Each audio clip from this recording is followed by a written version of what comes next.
In every generation, humanity gains new tools, yet slowly forgets the small skills that once defined us.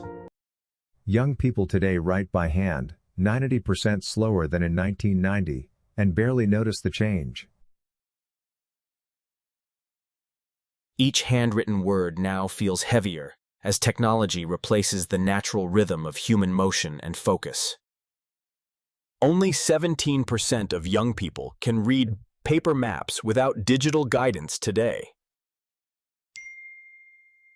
3 out of 4 teenagers cannot identify north or east without their phones guiding them. Repair knowledge fades as people replace items instead of restoring what once built self-reliance.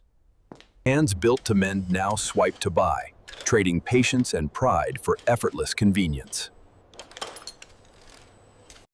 We built reminders to help us remember, yet each one quietly weakens the habit of memory itself.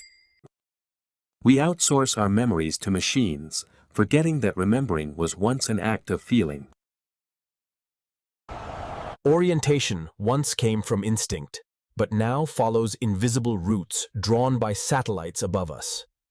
We stopped reading the land itself, letting our devices decide every turn we take. In many cities, people speak more to machines than to neighbors who live just beside them.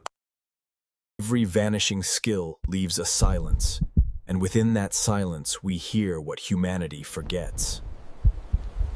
Perhaps the greatest skill we must relearn is remembering what made us human before forgetting began.